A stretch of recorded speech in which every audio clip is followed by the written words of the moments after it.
Hello everyone, welcome back to my channel, BBH Creates. My name is Brittany and today I'm going to show you how I make my sketch pamphlet books for my monthly art challenges. To get started, I'll just go over the types of supplies that I use, and it's different every time, but this way you get a general idea. I have this sketchbook here, 70-pound, acid-free, lignin-free paper. It's 12 by 9 inches. And then I have an awl, a blunt awl, a cutting mat, some waxed linen thread, a book binding needle with the gold eye, and then this is just a punching mat that I created with 2 layers of kids craft foam, and I stuck them together using some double-side adhesive tape. You can cut this to any size that you want. You could make it longer for larger books. This one is for like my 5- and 6-inch books that I make, but it works just as well. You just have to remember to move your spine along it so that you don't puncture your mat. It's fine if you puncture a mat like this. This is a self-healing cutting mat, but if you're going like right on your table, you're going to want something underneath it or a few more layers. And the reason I use this, I do have punching cradles that I use in my bindery, but the reason why I use this for these like easy insert signatures, pamphlet type books is because it takes like little to no space and I can keep it on my desk. And also because when you're punching your holes, and you'll see here in a minute, using this, you know when you've gone through the signature because you can feel the tip of the awl going into the foam. And I'm not saying that it's not like that with some punching cradles, but from my experience, you don't always get that for sure feeling of going all the way through a signature or cover. So that's another reason why I like the foam. Then I have some double-sided cardstock type heavyweight paper. One is plain white, one side is plain white, the other has this gray kind of graphy type feature to it. And all I did was I took about 10 pages of that drawing paper. I took it out of the book and I left one unclean so that you can see. I just take this at the perforated edge, fold it over so it's easier to tear off, and then to clean it, I just take that off. You don't have to do that. That's like an extra step. I just like to do it because I feel like these can get caught when you're trying to fold your signatures, and then you'll get like wonky pages. So there's your 10 sheets. And I found that 10 sheets is like the perfect number if you're doing a monthly challenge pamphlet because it gives you a couple days extra in case you make a mistake or want to skip a page. So what you'll want to do, once you have that, your pages all torn and all cleaned up, is you're going to want to take them, and this is a Bonefolder. It's just like a plastic one that you can get in a basic bookbinding kit online. You're going to want to take your pages, tap them against whatever surface you're working on to get them lined up. Don't worry too much about getting them perfect because you're going to be cutting them down. Fold them in half. Crease them. Then you're going to take your Bonefolder and you're just going to press at an angle, going both ways, and then you're going to flip it over, press again, going both ways. And for these, I don't worry about going with the grain of the paper. I know that a lot of people are very particular and they want their cover and their signatures and their end papers, all the grain of the paper going the same way. I don't worry about this because these are just my sketchbooks. I'm not going to be selling them. I'm not going to give them away. They're for me and they're just something I'm having fun in. So I really don't care if the grain is wrong. And I say that because you can see there's some cracking in the paper. So we're going against it for this. And that's completely fine. So you want to set that aside. Then you want to take your cardstock or your heavier paper and do the same thing, only you're not going to bone press it. You're just going to lightly fold it. So line up your quarters, whichever side you want showing, if you want the white side or if you want the other side. And you can use all one color cardstock, you can use scrapbooking paper, whatever you want for the cover. You're just going to want something that's heavier weight than the paper you're using. Okay? And that's just so that it has some, you know, sturdiness to it. So once you've very loosely, you can see how loosely that is folded and pressed.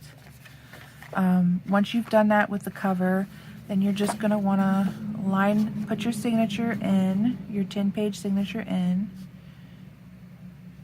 And as you can see, the cardstock is slightly longer than your pages. Don't worry about that right now. You can also see that your pages are slightly longer than your cover. And don't worry about that right now. We'll get to it. As long as you have one edge of your pages aligned with one edge of your cover, you're going to be fine. So just tap that a couple times to get that going. And it is flush. All right. So then what you're going to want to do is find the center. Go and open to the center. Make sure your little cushion is underneath. I'm just going to let that sit there for a minute. And then if you have like a scrap strip of paper, which I'm looking for right now. I don't know if this is the same length or not. It's a little bit shorter, but I'm going to use it anyways. You can cut like a scrap strip of paper.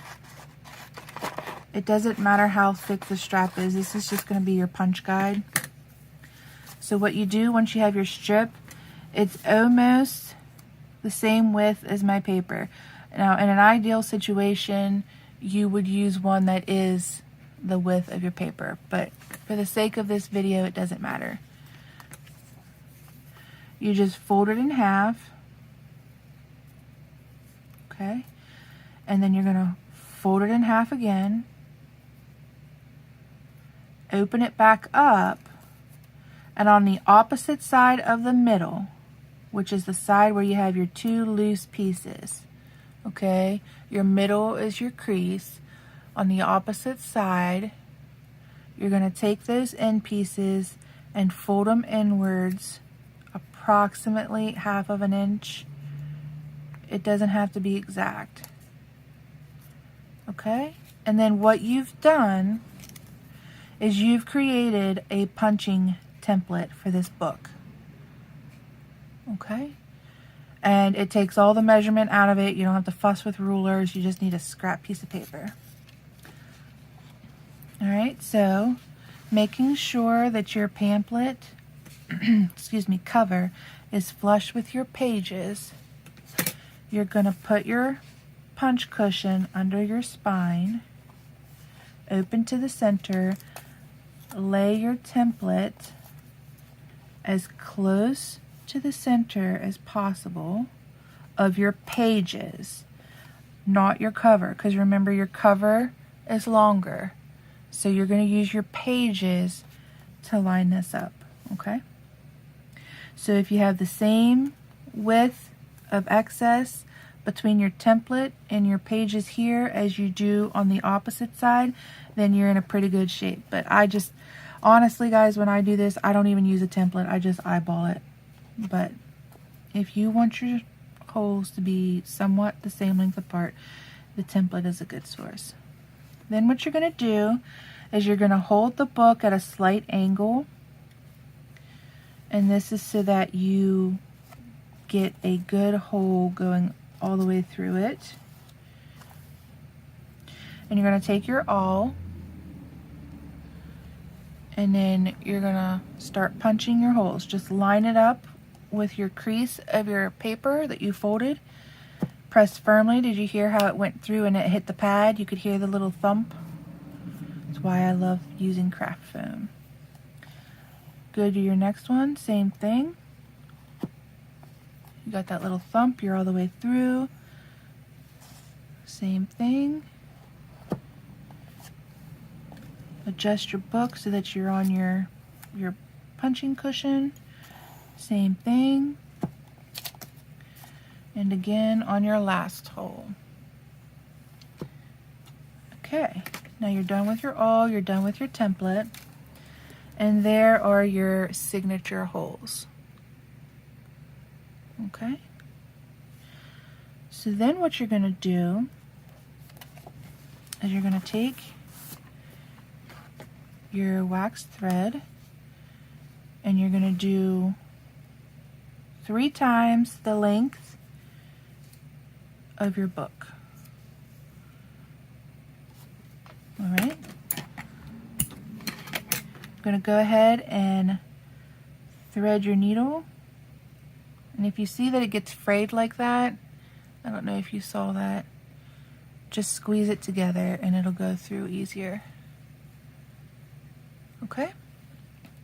Now how I do the stitching is different than what a lot of bookbinders do, because I like my knots to be on the outside of my book, not on the inside of my pages. So I start my sewing on the outside.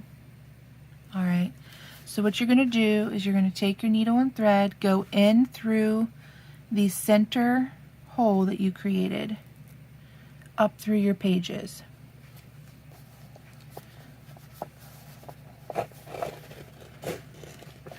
You're going to leave a little bit of a tail, enough that you can hold on to it with your thumb. Okay? And then you're going to go up to the second hole and out through your spine. See it? Then you're going to go up to your final hole in your spine and come through your pages on the inside. Then you're going to go through this hole here, one below it, and out to your spine.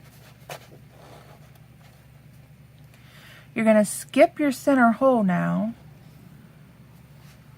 and you're going to go in this one here, through your pages,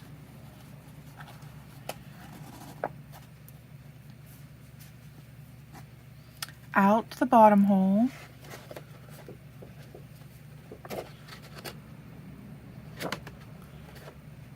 you see that? You're going to go back through this hole here,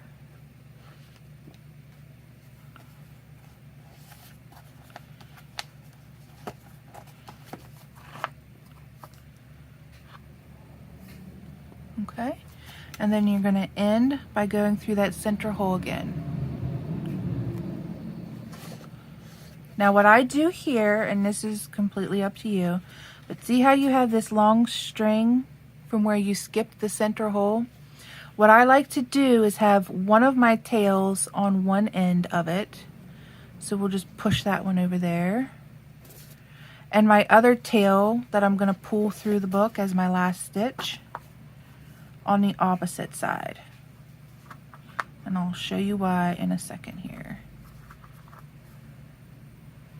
Okay, take your needle off. You don't need that anymore. Go through your stitches and make sure that they're pretty snug. They all look pretty good. Give a little tug on each tail. All right. So now when you're tying, you have your 2 tails on either side of your long stitch in the center from where you skip that middle. And what you're going to do with your tails is you're going to cross your left tail over your right tail, and you're going to tie. And then you're going to do the same thing, only this time you're going to do right over the left tail and tie and create a box stitch. And then I always do one more in the opposite, left over right and tie. Now, you have some options here with your tails. You can leave your tails and create a decoration, like I'll show you in this book that I did. This is also a pamphlet book with this stitch. I took my tails and I put beads on them. That's an option. Or you can trim them. So for this one, I'm going to trim them. And you want to trim them long enough so that the knot doesn't come undone. You can press these down, you can do whatever you like with them, but I usually just leave them. I don't press them down. Now with your endings, I like to save my endings because these come in handy for whenever you want to do some stitch journaling, like in your junk journals. But if you're not into that, you can always throw them away. They're also good for like adding beads. If you cut and then later you decide you want to put beads on, they're good for that also. Okay, so now you just want to press your book a little bit more, and then we're going to go in and we're going to even this up. Okay, so I like to use a metal ruler. This is a cork backed ruler.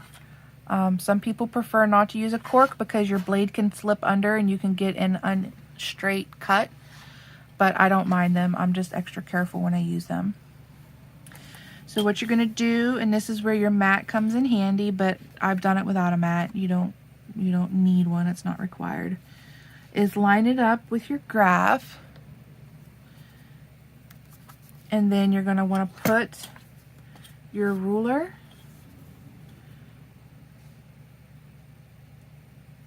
aligned with whatever measurement you want. You can leave it at the 8.5 by 11 paper or your cover size. You can leave it, or you can make it smaller.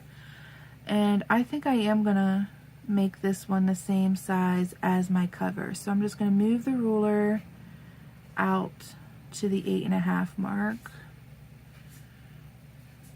All right, you're gonna put a firm grip on that.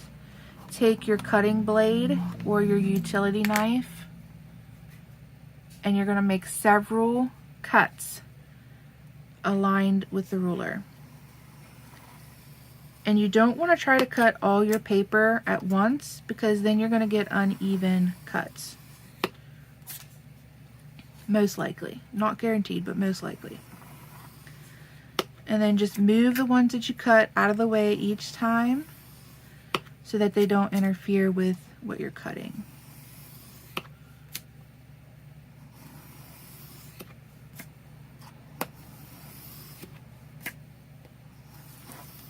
Okay, a couple more.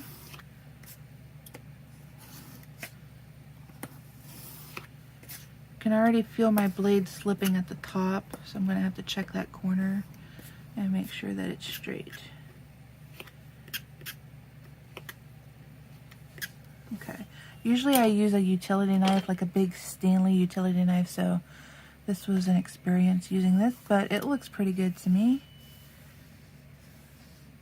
Alright, so now our signature pages are the same width as our cover.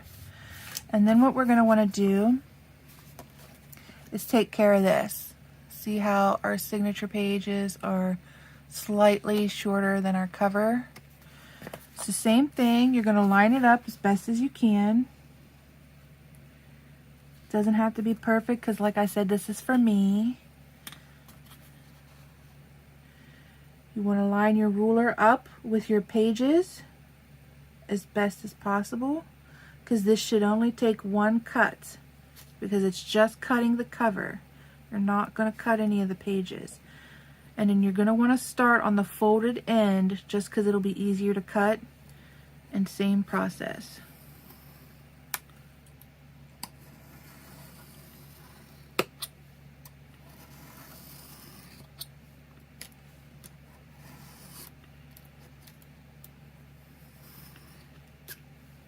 Okay, looks a little wonky there.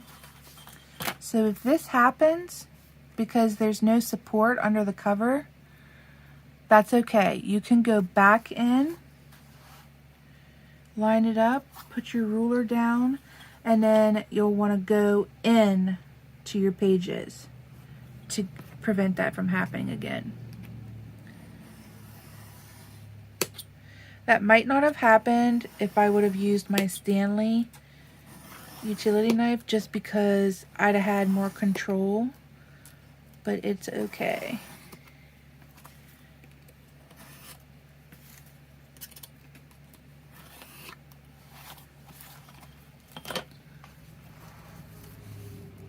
Just have a little bit connected here. Okay. It's not as clean, but that's pretty clean. You can shave it off a little bit. Alright, so there you have it. A plain drawing paper pamphlet booklet that is all ready for your next monthly challenge. And that's how I do it. Now what I'll probably do is go into my silhouette portrait, create some design to decorate the cover with, create a sticker, cut it out, and then put the title on here. And what I think I'm going to do is I'm going to create my own challenge for November, and I'm going to do Nosegay November. And nosegays are little bouquets of flowers, if you don't know, and I think I'm going to make that my November challenge. So every day will be a different type of floral nosegay. Alright, so stay tuned, and I will post a video of my finished Nosegay November sketchbook when it's finished. That's all I have for you guys today. Thank you for watching, and I'll see you in the next one. Bye!